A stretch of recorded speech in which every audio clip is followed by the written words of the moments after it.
अस्सलाम वालेकुम friends, my name is Mohammad Rizwan and welcome to all at my YouTube channel.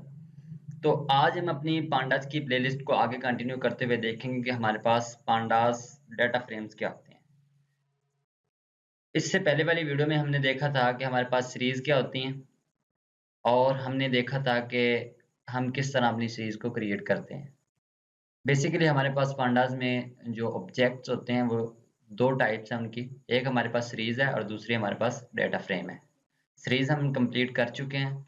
अगर आपने सीरीज़ वाली वीडियो नहीं देखी तो पहले मैं आपको रिकमेंड करूँगा कि आप मेरी पहले सीरीज़ वाली वीडियोज़ देख कर आएँ। 2 वीडियोज़ हैं, तो आपको सारा पता चल जाएगा कि हमारे पास सीरीज़ क्या होती है। तो आज हम देखेंगे कि हमारे पास डेटा फ्रेम्स क्या होते हैं।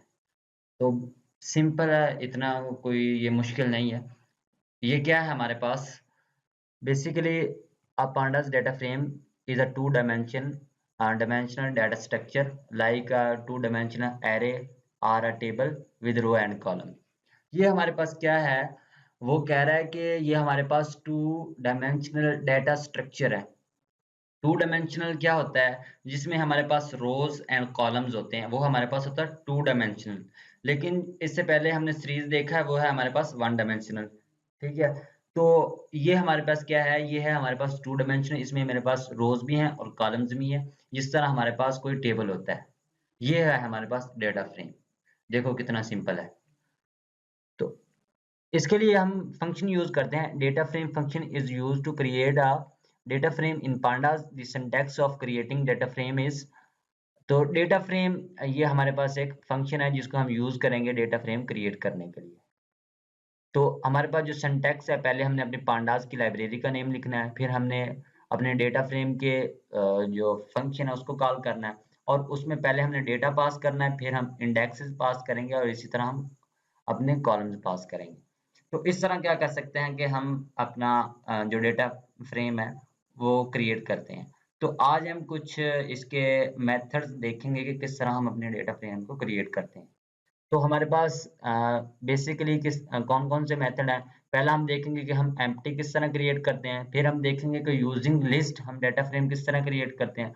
इसी तरह हम देखेंगे कि डिक्शनरी के थ्रू हम किस तरह डेटा फ्रेम करते हैं, और इसके बाद देखेंगे कि हम अपना प्रोवाइडिंग इंडेक्स लेबल ये किस तरह हम अपने डेटा फ्रेम में करते हैं। तो सबसे पहले मैं क्या करता हूँ कि आप लोगों को एक एम्प्टी डाटा फ्रेम क्रिएट करके दिखाता हूँ। उसके लिए सबसे पहले मैं क्या करूँगा कि अपनी पांडास की लाइब्रेरी को इंपोर्ट करूँगा। उसके लिए इंपोर्ट, तो मैं इस पांडास को इंपोर्ट करवाता हूँ और इसका मैं एलियास बनाकर पीडी रख लेता हूँ। तो ये मेरी जो पांडास की लाइब्रेरी है, आप देखें कि सक्सेसफुली मेरे पास इंपोर्ट हो चुकी है। इसके बाद मैं क्या करूँगा, ये प्लस वाले अगर आप आइकन पे क्लिक करें, तो ये क्या करता है कि आपको एक न्यू सेल इंसर्ट करवा देता है। ठीक है, मैं यहाँ पर एक अपना जो एम्प्टी डाटा फ्रेम क्रिएट करूँगा। मैं यहाँ पर डीएफ नेम से डाटा फ्रेम बनाऊँगा। यहाँ पर मैं क्या करता हूँ कि मैं अगर पीडी डॉट करूँ और यहाँ पर डाटा फ्रेम करूँ और इसमें कुछ भी ना पास करूँ, और मैं फिर क्या करूँ, इसको प्रिंट करवा लूँ जो मेरे पास डीएफ है। तो ये मेरे पास क्या आ चुका है, मेरा ये वो कह रहा है कि आपका डाटा फ्रेम क्या है, एक एम्प्टी डाटा फ्रेम है, जिसमें उसने कहा कि आपके कॉलम्स नहीं है इसमें और ना ही इसमें कोई इंडेक्सेस है। इस तरह क्या कर सकते हैं कि आप अपना एक simple empty data frame create कर सकते हैं। देखें कितना सिंपल है ये। आगे है हमारे पास के, अगर हमने लिस्ट के थ्रू अपना डाटा फ्रेम क्रिएट करना है तो वो किस तरह कर सकते हैं। सबसे पहले मैं क्या करता हूँ, यहाँ पर एक लिस्ट बनाता हूँ। मैंने एल नेम से एक लिस्ट बनाई और यहाँ पर मैं क्या पास कर देता हूँ कि फॉर एग्जांपल मैं कुछ अपना नेम पास कर देता हूँ अली, और इस तरह मैं यहाँ पर रिजवान कर देता हूँ। ठीक है, और यहाँ पर मैं क्या कर देता हूँ, तैमूर कर देता हूँ। इसी तरह मैं यहाँ पर आप जो भी रैंडम नेम आप रखना चाहें यहाँ पर रख सकते हैं। तो मेरे पास ये मेरी लिस्ट क्रिएट हो चुकी है। अब मैं क्या करूँगा कि इस लिस्ट के थ्रू अपना एक डेटा फ्रेम क्रिएट करूँगा। यहाँ पर मैं df1 के नाम से एक डेटा फ्रेम बनाता हूँ। यहाँ पर मैं pd डॉट डेटा फ्रेम करूँ और यहाँ पर मैं अपना लिस्ट पास कर दूँ। फिर मैं प्रिंट करवा लूँ जो मेरे पास df1 है। तो आप देख सकते हैं कि इस तरह कुछ इसने मुझे एक डेटा फ्रेम क्रिएट कर दिया है। तो आप देखें कि इसने जो इंडेक्सिंग की है वो मेरे पास किस तरह आई है कि 0 1 2 3 इसने बाय डिफॉल्ट मुझे इंडेक्सिंग दी है। अगर आप चाहते हैं कि आप इसके इंडेक्सेस खुद पास करें तो वो भी सिंपल है। यहाँ पर आप IND नेम से एक आप बनाएं, ठीक है, डिक्शनरी बना लें जिसमें आप इंडेक्सेस अपने पास करें।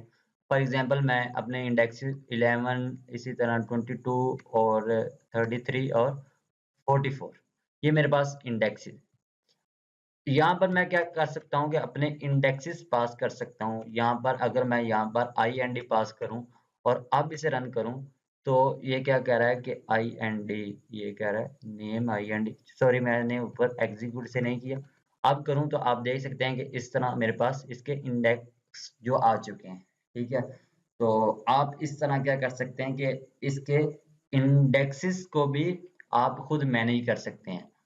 इसके अलावा हम क्या इसमें पास कर सकते हैं, हमने देखा है कि इसके कॉलम के नेम भी पास कर सकते हैं। वो भी सिंपल है। अगर आप यहाँ पर इसके कॉलम्स के नेम पास करना चाहते हैं तो यहाँ पर अगर मैं कॉलम्स करूँ और यहाँ पर अगर नेम आप पर पास करना चाहते हैं और ए और अब रन करें इसे तो ये क्या है, इसका मसला आ रहा है। ये कह रहा है कि ये indexes must be called with a collection of some kind, a was passed।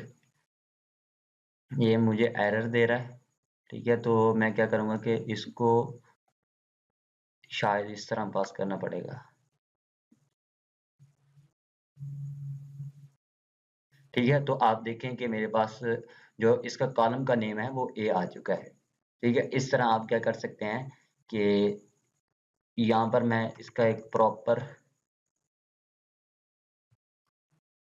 ये मेरे पास नेम्स का एक कॉलम आ गया। नेम्स के कॉलम में मेरे पास ये वाले आ चुके हैं रिजल्ट्स और इसी तरह मैंने खुद इसके जो इंडेक्स हैं वो भी मैंने खुद मैनेज कर ली। इस तरह क्या कर सकते हैं कि आप अपने डाटा फ्रेम को बाय लिस्ट क्रिएट कर सकते हैं और उसके इंडेक्सेस और उसके जो कॉलम है वो खुद आप उनको कर सकते हैं हैंडल, ठीक है। आगे है हमारे पास डाटा फ्रेम फ्रॉम डिक्शनरी। आप एक डिक्शनरी बनाएं जिसमें आप कोई लिस्ट पास कर सकते हैं या कोई भी एरे पास कर सकते हैं या कोई भी सीरीज पास कर सकते हैं।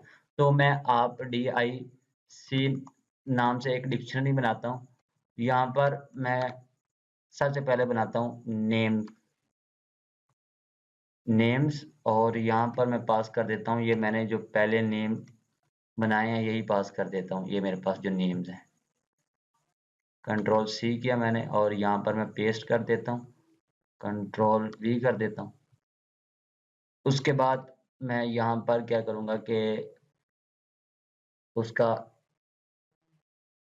एज लेता हूँ, AGE एज, और इसमें मैं पास कर देता हूँ 22 और सॉरी 22, 23, 25 और 30 ये मेरे पास एजेस आ चुकी हैं। इस तरह आप अगर और भी कुछ इंसर्ट करवाना चाहते हैं तो वो भी करवा सकते हैं और यहाँ पर आप मार्क्स अगर देना चाहते हैं तो वो भी आप यहाँ पर लिख सकते हैं और उसमें मैं पास कर देता हूँ कि मेरे पास जो मार्क्स हैं वो हैं 90 हैं इसके और इसके 89 है और यहाँ पर 78 है और 99। इस तरह क्या किया मैंने, एक डिक्शनरी क्रिएट की, मैंने इसे रन किया तो मेरे पास ये सक्सेसफुली रन हो चुकी है।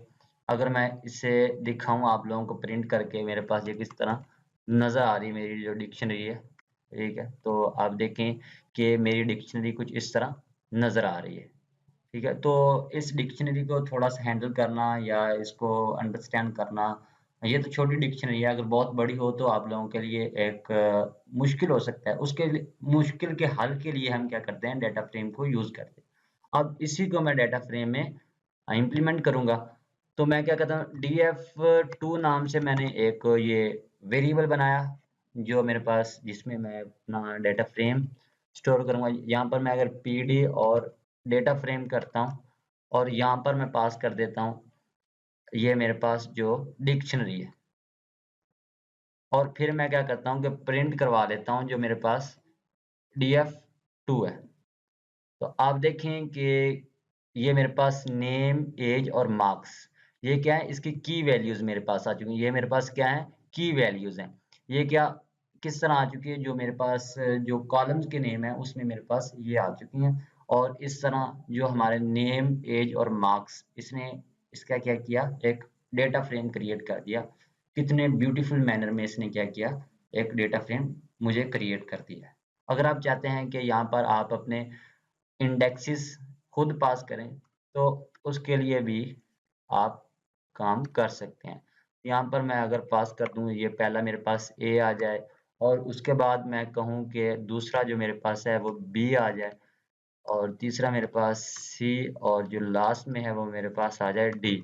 अब मैं रन करूं तो मेरे पास देखें कि जो मेरे पास नेम है रोज के, वो भी मेरे पास ए बी सी आ चुके हैं और डी, और उसकी कॉलम के नेम भी मेरे पास आ चुके हैं। इस तरह क्या कर सकते हैं कि आप किसी भी डिक्शनरी को अपने डेटा फ्रेम में कन्वर्ट कर सकते हैं। आगे है हमारे पास creating a data frame by providing index label, जो मैंने आप लोगों को पहले बता दिया कि ये हमारे पास क्या है, इंडेक्स लेबल है। तो मैं आप लोगों को डिफरेंट इंडेक्स लेबल यहाँ पर दिखा देता हूँ। जो मेरे पास यहाँ पर ये df2 है, ये वाला ये ऊपर मेरे पास है df2। मैं इसे कॉपी करता हूँ, कंट्रोल सी करके मैं यहाँ पर अगर पेस्ट करूँ, आप यहाँ पर कुछ भी पास करवा सकते हैं। आप यहाँ पर 11 और 22 और इसी तरह 33 और 44 पास करवाएं और फिर आप प्रिंट करवा लें जो आपका df2 है।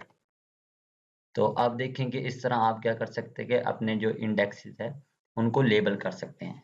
तो ये होता है हमारे पास डेटा फ्रेम, कि हमने देखा कि हमारे पास डेटा फ्रेम क्या होता है और डिफरेंट इसके मेथड्स देखे जिनके थ्रू हम अपने डेटा फ्रेम को क्रिएट कर सकते हैं। तो आई होप आप लोगों को एक बेटर अंडरस्टैंडिंग मिली।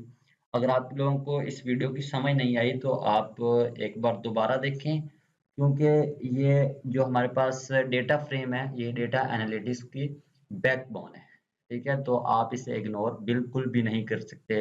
ये छोटी-छोटी चीज़ें हैं जो इंसान की बेस बनती हैं। अगर आप डेटा साइंस में जाना चाहते हैं तो यही छोटी-छोटी चीज़ें फिर आगे जाकर एक बहुत बड़ी चीज़ बन जाती है। ठीक है? तो आप साथ-साथ मेरे प्रैक्टिकल करते जाएँ, वीडियोज़ को अच्छी तरह देखें, अच्छी तरह समझें। अगर समझ नहीं आती तो दोबारा देखें।